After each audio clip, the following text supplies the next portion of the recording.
Bonjour à tous. Avant de commencer cette troisième vidéo consacrée au jeu du business game d'Odoo, le Scale Up, je dois vous annoncer une très bonne nouvelle. Comme vous le voyez, sur la version PDF du jeu, le nombre de pages a augmenté de manière importante. Et oui, Odoo a traduit les 3 scénarios supplémentaires qui se trouvent dans sa version anglaise en français. Je vais donc pouvoir vous présenter 7 épisodes et non 4 comme annoncé au début du premier épisode. Même si le prologue du jeu n'a pas changé puisqu'il est encore dans une présentation de 3 études de cas plus les modules achat et vente, c'est-à-dire 4, nous allons pouvoir aborder les modules fabrication et qualité dans l'étude de cas relative à la fabrication, également le module code barre. Nous pourrons voir ainsi comment utiliser cette notion dans notre logistique et même le module studio, grâce auquel nous allons pouvoir créer une application, c'est-à-dire un module personnalisé pour répondre aux besoins spécifiques de votre entreprise. Pour vous présenter la troisième étude de cas qui concerne la vente de services, si je retourne dans le PDF, la vente de services, nous devons installer les modules projet et feuille de temps. Comme pour les autres épisodes, nous allons démarrer notre base de données que nous avons créée dans l'épisode numéro 1 et du Scale Up, connectez-vous.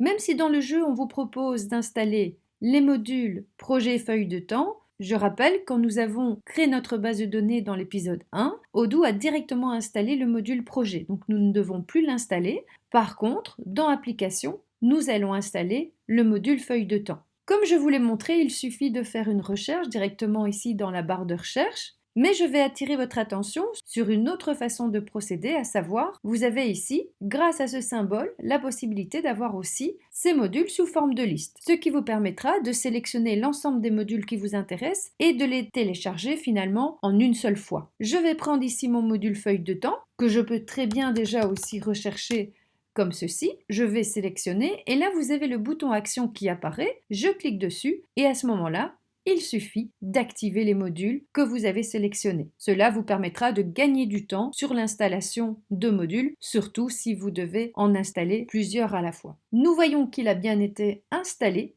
dans la dernière version, c'est-à-dire la version 16 d'Odoo. Si vous venez de nous rejoindre dans cette vidéo, vous pouvez suivre cette séquence sans pour autant suivre les vidéos précédentes, mais je vous invite quand même à regarder les épisodes 1 et 2 pour bien lier l'ensemble des informations entre elles. Je retourne dans la page d'accueil. Comme vous voyez ici, le module feuille de projet n'apparaît pas, mais il apparaîtra au fur et à mesure de l'avancement de la vidéo parce que parfois il y a des décalages entre la demande d'information et son affichage. C'est ce qu'on vérifiera d'ailleurs aujourd'hui ensemble, donc ne vous inquiétez pas s'il n'apparaît pas tout de suite. Par contre, il est intéressant de vérifier dans les paramètres que celui-ci a bien été installé puisque nous avons effectivement dans l'ensemble des modules déjà installés notre module feuille de temps. D'ailleurs, j'attire votre attention également, dans le module application, vous avez ici une fonction qui s'appelle filtre. Donc si vous cliquez dessus, vous pouvez aussi facilement afficher les modules qui ont déjà été installés ou pas. Donc ça vous permet aussi de faire des recherches plus rapides. Je reviens sur ma page d'accueil et comme on nous le propose dans le jeu, pour l'installation des applications, c'est également dans les serveurs de messagerie personnalisés de venir indiquer le nom de notre société pour faciliter la réception de données qui pourraient nous être envoyées comme nous le ferons dans le module projet. Il suffit de retourner dans les paramètres, descendre un peu plus bas et cocher sur serveur de messagerie personnalisée. Par défaut, Odoo a proposé directement le nom de votre compagnie qui correspond finalement au nom qui se retrouve dans l'URL. Donc vérifiez simplement que cette adresse alias qu'on va utiliser dans quelques instants et que je vais également vous expliquer corresponde bien au nom de votre base de données, à savoir le nom que j'ai donné lorsque j'ai créé la base de données et du-scaleup 25, puisque comme je vous l'avais expliqué, le numéro a été donné par Odoo directement, même si je ne l'ai pas noté dans un premier temps, car il y a déjà des bases de données qui ont été créées sous le nom edu-scaleup. Si vous avez changé le nom de votre base de données, à ce moment-là, vérifiez que le changement a bien été effectué. Je retourne dans la version PDF et nous allons commencer cette troisième étude de cas en mettant en place un nouveau projet. On va créer le projet design que l'on va scinder en plusieurs étapes. Une étape rendez-vous sur place, une étape proposition, une étape plan de l'espace et enfin une étape relative au devis, puisqu'effectivement, pour mener à bien ce projet design, on va commencer par un rendez-vous pour voir leur bureau et rassembler des infos. Ensuite, on va leur proposer 3 propositions de conception et sur base des retours, élaborer un plan de l'espace de manière à pouvoir proposer au final un devis avec les nouveaux produits. C'est ce que nous allons faire maintenant dans la création de ce projet. Nous retournons dans notre base de données, paramètres. Oui, n'oubliez pas de sauvegarder. Je retourne dans la page d'accueil. J'attire votre attention. Vous voyez maintenant que le module feuille de temps apparaît dans ma page d'accueil. Si vous avez bien suivi la procédure, ne vous inquiétez pas si ça n'apparaît pas tout de suite. À partir du moment où vous retrouvez l'information dans vos paramètres, c'est que le module a bien été installé. Nous allons dans le module projet.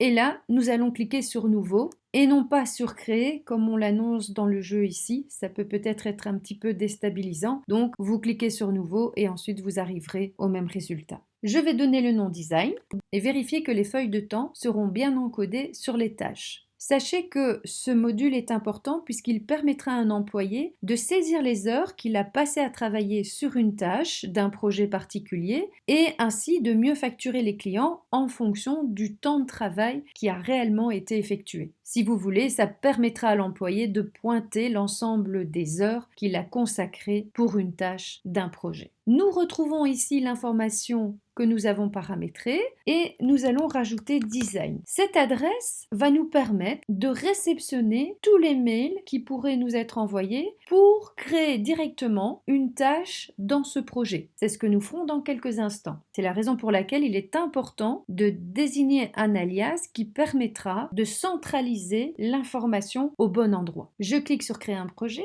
et apparaissent maintenant l'ensemble des étapes que je vais créer dans le cadre de ce projet que je viens de nommer Design. Ma première étape va s'intituler Rendez-vous. Il suffit alors de cliquer sur Ajouter et de rajouter autant d'étapes que vous le désirez pour ce projet. Je vais indiquer proposition pour cette deuxième étape, plan qui sera élaboré en fonction de l'espace, ajouter, et enfin une étape qui concernera les devis qui pourront être proposés sur base de cette étude, ajouter. Si vous avez fait une erreur en notant le nom de cette étape, vous pouvez, en survolant avec votre souris, accéder ici à une roue qui va vous permettre, dans un premier temps, de plier l'étape, comme ceci. Si vous voulez la déplier, il suffit de cliquer dessus. C'est intéressant lorsqu'il y a plusieurs étapes et que vous n'arrivez pas à les afficher sur l'écran en entier. De même, vous pouvez éditer l'étape, donc on peut venir ici éventuellement changer le nom que l'on a donné dans un premier temps. On peut envisager aussi par étape de tenir informé le client sous forme d'SMS, sous forme d'email. On peut ici effectivement opter pour replier cette étape dans la vue Kanban, mais c'est ce que je viens de vous montrer à l'instant. Et on peut aussi dire que cette étape fait partie du projet design, mais on pourrait également en rajouter d'autres. D'ailleurs, une petite remarque, quand vous voyez un élément qui est entouré comme ceci, ça veut dire qu'on peut en ajouter plusieurs sur la même ligne. Dans la description des étapes et l'infobulle, vous pourrez à chaque étape visuellement donner une information de manière à bloquer des tâches ou les marquer comme prêtes pour l'étape suivante. Donc il suffit ici soit de garder les mentions par défaut ou alors vous pouvez effectivement les changer, il suffit de vous positionner près du texte, ce qui permettra visuellement de voir où vous en êtes avec la tâche. Vous pouvez également donner plus de détails par rapport à cette étape. Je vais sauvegarder et fermer. Pour vous donner une idée de ce que ça peut ressembler quand un projet est en cours, voire même finalisé, je vais aller dans le Runbot. Je vous l'ai montré déjà dans la première vidéo. Il suffit de taper dans Google Runbot Odoo et j'attire votre attention puisque c'est une remarque que j'avais déjà formulée à l'époque. Nous sommes dans la version 16.0 et on a déjà 2 upgrades, 16.1 et 16.2, qui ont été proposés par rapport à cette version. On peut cliquer par exemple sur celle-ci pour vous illustrer le contenu d'un module projet. Nous allons dans Signature. Comme je vous l'ai dit, il suffit de taper Admin et d'aller dans Projet. Vous voyez déjà ici qu'on a un tableau de bord un peu plus rempli. Et si je vais par exemple dans ce projet, je vais directement pouvoir visualiser qu'il y a 18 tâches renseignées. Je vais cliquer sur ce projet et là nous voyons que dans les étapes de ces projets, nous voyons qu'il y a effectivement l'étape où on centralise les nouvelles demandes, celles qui sont en progression et celles qui sont faites. On a même prévu ici une étape où il y aurait eu des annulations. Comme vous le constatez, un projet se divise en étapes et chaque étape comprend elle-même différentes tâches. Je retourne dans ma base de données. Pour l'instant, nous sommes en train de fixer les différentes étapes de notre projet design. Et maintenant, nous allons passer à l'étape suivante, c'est-à-dire créer une tâche. Je retourne dans mon PDF. Nous avons créé le projet design avec l'adresse qui nous permettra de centraliser les demandes, les différentes étapes du projet et maintenant nous allons créer une tâche. Pour la créer, nous allons partir de la situation suivante. Un client, Google, nous a demandé de décorer leur nouveau bureau à Paris. Envoie un email à design@edu-scaleup.odoo.com pour nous. C'est pour ça qu'on a mis ici ton domaine avec le sujet Google Paris pour créer une tâche pour Audrey. On vous demande d'envoyer le message suivant via votre messagerie. C'est ce que nous allons faire maintenant. Dans ma messagerie, j'ai adopté les consignes proposées dans le ScaleUp. J'ai repris mon nom de domaine avec mon alias design, donc je l'ai copié-collé. J'ai mis en objet du mail Google Paris avec le message qui était proposé et j'ai également mis une photo d'un bureau ancien pour pouvoir créer cette première tâche dans mon projet design. Il me suffit maintenant de cliquer sur le bouton Envoyer. Je retourne dans ma base de données et là je vois maintenant que j'ai bien une tâche qui est venue s'afficher dans mon projet design puisque j'ai utilisé l'alias configuré. Petite remarque, si vous n'avez pas de tâche qui apparaît directement, c'est-à-dire que les tâches restent égales à 0, ne vous inquiétez pas, soit rafraîchissez votre écran ou attendez quelques instants, il faut parfois attendre un peu pour que l'information s'affiche comme on l'a vécu il y a quelques instants avec l'affichage du module feuille de temps. Je clique sur la tâche et là, j'ai bien effectivement l'objet de mon mail qui apparaît dans ma tâche. Si je clique dessus, je retrouve l'objet de mon mail, le projet qui a directement été lié à cette nouvelle tâche, le message qui a été envoyé et un peu plus bas, je vais retrouver la photo de mon bureau que j'ai joint au mail. Nous avons réceptionné les informations de ce client. Je peux rendre prioritaire cette tâche en cliquant sur l'étoile. Ça veut dire que dans ma colonne rendez-vous, eh bien, toutes les tuiles dont l'étoile aura été activée se retrouveront dans le haut, contrairement aux autres qui se trouveront un peu plus bas dans cette colonne. Je retourne dans mon jeu. Et là maintenant, on va réaliser le travail. On nous demande de la mettre en priorité, c'est ce que je viens de faire avec vous, avec l'étoile. Et on va organiser un rendez-vous sur place avec le client pour la semaine prochaine afin de travailler sur les différentes conceptions le plus rapidement possible. Nous allons tout simplement retourner dans la tuile. Deux façons de procéder, soit on va cliquer ici sur la petite horloge, ce qui nous permettra directement de planifier une activité, ou alors, vous pouvez aussi aller dans le chatter, dans Activité. Cela revient tout à fait à la même chose. Alors, moi, je vais respecter la résolution du ScaleUp. On va cliquer sur l'horloge et planifier notre activité. On vous propose une réunion avec, pour résumer, visiter les bureaux de Google. Nous allons ouvrir le calendrier, ce qui va me permettre de fixer à la semaine prochaine. Et pour y accéder rapidement, vous pouvez ici directement cliquer sur la flèche pour passer à la semaine suivante. Et supposer que nous allons mettre ce rendez-vous ayant pour sujet visite des bureaux Google, créé. Au mardi 28, nous pouvons également cliquer sur cette activité afin de l'éditer. Donc si je clique sur le bouton éditer, je peux envisager d'envoyer un email, un SMS aux personnes concernées. Donc là, je pourrais très bien inviter d'autres personnes au moment de ces visites, donner une durée à cette activité qui pour l'instant est de 2 heures ou on pourrait opter toute la journée, donner une description, envisager un rappel de l'activité par le biais soit d'une notification d'un email ou d'un SMS, l'endroit de la visite et on pourrait même envisager une réunion en visioconférence, ce qui ne se prête pas pour l'exercice proposé en tout cas dans ce ScaleUp. Sauvegarder et fermer et je retourne dans mon projet design. Qu'est-ce qui a changé? Vous avez maintenant ici l'information de la réunion que l'on peut retrouver également sous forme de liste pour ces projets puisque nous retrouvons dans cette vue liste l'ensemble des activités qui sont programmées. Une petite remarque quant à la couleur proposée. Cette activité est en vert, ce qui veut dire qu'elle doit arriver dans les jours suivants, dans les semaines à venir. Si elle était en orange, ça veut dire qu'elle est programmée dans la journée. Et si elle apparaît en rouge, c'est parce que c'est une activité en retard. Étant donné l'activité programmée, on pourrait par exemple soit laisser cette tâche en cours ou prête à l'opération suivante. Ça, c'est à vous de voir ce que vous voulez présenter. Ensuite, on vous demande de configurer un produit. Pour ce faire, on estime que le travail d'Audrey doit pouvoir être facturé. On va vendre ce service à 50 € l'heure et on va appeler la fiche produit que nous allons créer maintenant avec le nom décoration bureau que l'on va configurer pour relier cette tâche de décoration bureau au projet design. Je retourne dans ma base de données et là je vais aller tout simplement dans le module vente que nous avons déjà découvert dans l'épisode 1, produit, et nous allons créer une nouvelle fiche dont le nom sera décoration bureau. La même chose, si vous mettez l'étoile, ce produit sera en haut de votre catalogue. Ce service sera vendu et nous allons prendre un type de produit service, puisque je vous ai déjà expliqué les consommables et les articles stockables. Notre politique de facturation va se baser cette fois-ci sur les feuilles de temps et nous allons décider de les créer à la commande en fonction de la tâche. On aurait pu prendre les deux suivants, mais dans cette illustration, il est plus logique de prendre tâche puisqu'elle est directement liée au projet design pour un prix de vente de 50 €. Ici également, on pourrait donner des informations complémentaires et rajouter une image pour cette fiche produit. Nous l'enregistrons manuellement. Je retourne dans le Scale-up puisque nous venons de configurer ce produit.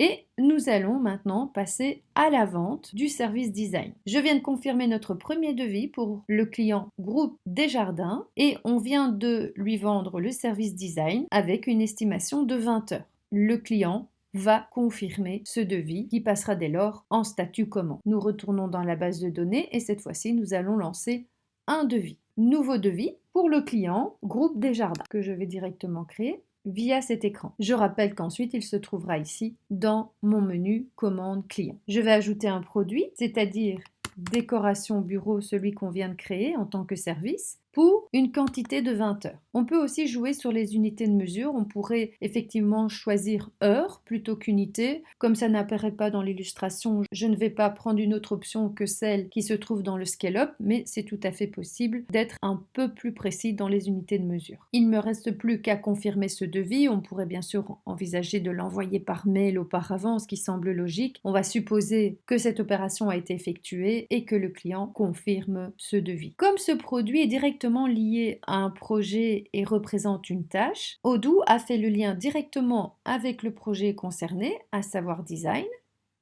et avec la tâche qui vient d'être créée par rapport à ce devis. Nous voyons que nous sommes ici dans l'étape rendez-vous, puisque la vente de ce service, de ce projet design, implique un process en plusieurs étapes. Je retourne dans le devis. On peut également profiter de l'aperçu client qui finalement ressemble au devis qu'on aurait pu envoyer par email. Je retourne dans le mode édition et je vais aller dans mon module projet. Dans le module projet, je vois maintenant que j'ai deux tâches, puisqu'effectivement, il y a eu d'abord le mail envoyé par Google Paris et maintenant, nous avons ce devis qui a été confirmé et qui demande à être effectué en termes de service puisque nous disposons de 20 heures pour réaliser cette vente de service. D'ailleurs, si je clique sur cette tuile, Odoo fait directement un lien avec les feuilles de temps. Comme on demande de l'assigner à Audrey, je vais tout simplement cliquer ici sur le bouton me l'assigner, en supposant bien sûr que Audrey finalement c'est vous, puisque quand vous créez une base de données d'office vous êtes admin, c'est-à-dire vous avez accès à l'ensemble des modules et de leurs fonctionnalités. Pour commencer le travail, on va vous proposer d'enregistrer vos heures en utilisant les feuilles de temps. Vous avez 3 possibilités pour le faire, c'est ce que je vais vous montrer maintenant. Donc ça veut dire qu'on va pointer les heures que l'on va consacrer à ce service qui a été vendu, à savoir ce projet design, qui consiste à la décoration de bureau. Dans un premier temps, vous pouvez tout simplement ici, sur les 20 heures allouées, ajouter une ligne, comme ceci, donner une description, par exemple, pour le temps pris pour le rendez-vous et indiquer ici que vous avez passé 1 heure pour l'instant sur ce projet. Ce qui veut dire que nous pourrons voir le temps consacré à chaque intervention et en fonction aussi des étapes. Je peux aussi tout simplement cliquer sur le bouton lancer ici, mais je le ferai dans le module feuille de temps, ce sera tout à fait la même chose. Donc première possibilité, directement dans la tâche. Je peux également dans les feuilles de temps pointer mes différentes heures. D'ailleurs vous voyez déjà ici qu'apparaît une ligne pour aujourd'hui puisque nous avons déjà effectué une heure. Je peux, comme je viens de le faire, ajouter une ligne par rapport au projet concerné ici design pour la tâche décoration bureau et là directement par exemple indiquer que j'ai passé 18 heures sur le projet. Là on voit qu'effectivement je suis passé de 18 à 19. Je peux aussi démarrer comme j'aurais pu lancer dans la tâche ma feuille de temps. Donc là, vous voyez qu'il y a un compteur qui s'est mis en place. On peut également ici décrire l'activité.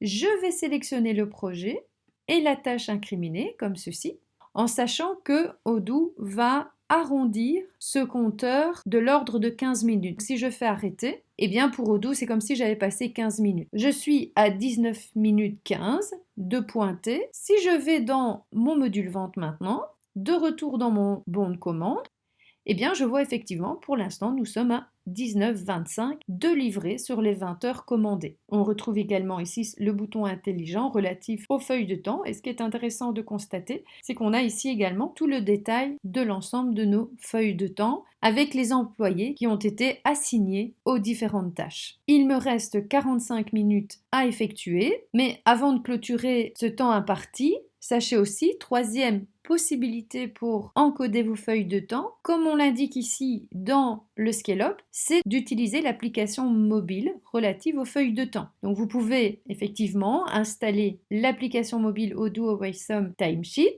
Ça c'est un choix que vous ferez. Est-ce que vous voulez que les étudiants utilisent leur smartphone pendant cette présentation du Scale-up ou pas? Moi personnellement dans mes classes je dis que ça existe, mais je ne l'utilise pas directement pour éviter de perdre du temps pendant la présentation, puisque si je vais déjà dans mes feuilles de temps dans la tâche, je trouve qu'on peut déjà bien illustrer l'utilisation de ces feuilles de temps, mais c'est quand même intéressant de savoir que si votre employé est chez le client et qu'il veut pointer directement ses feuilles de temps, eh bien il peut le faire grâce à son smartphone. Je vais rajouter une dernière ligne pour le projet design au niveau de la tâche décoration bureau, et cette fois-ci, je vais dire que je viens de passer 45 minutes. Nous totalisons maintenant un nombre d'heures égal à 20. Nous avons enregistré nos heures.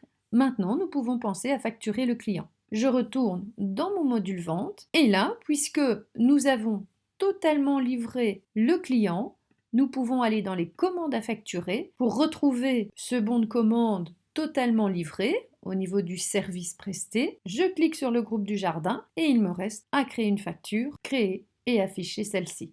Comme je l'ai expliqué dans la première vidéo, vous avez automatiquement une facture brouillon qui va être générée. Cette facture brouillon, vous pouvez également la récupérer dans votre module comptabilité, client, facture client, et gérer sa validation, puisque c'est souvent le service comptabilité qui va vérifier celle-ci, pour pouvoir la confirmer et l'envoyer au client. Je vais confirmer cette facture, et là, si je retourne dans mon module projet, je vois que toutes les heures ont bien été consommées, puisque dans les feuilles de temps, mon projet a été effectué à 100%. Bien entendu, il peut arriver que vous n'ayez pas consommé toutes les heures ou que vous en avez consommé plus que prévu. C'est ce que je vous montre également dans une de mes vidéos sur ma chaîne Odoo avec vous. En attendant le 4e épisode dans lequel je vous montrerai comment utiliser le module fabrication, n'hésitez pas à compléter votre formation en me rejoignant sur ma chaîne. N'hésitez pas à vous abonner, de me laisser un pouce si ce contenu vous a plu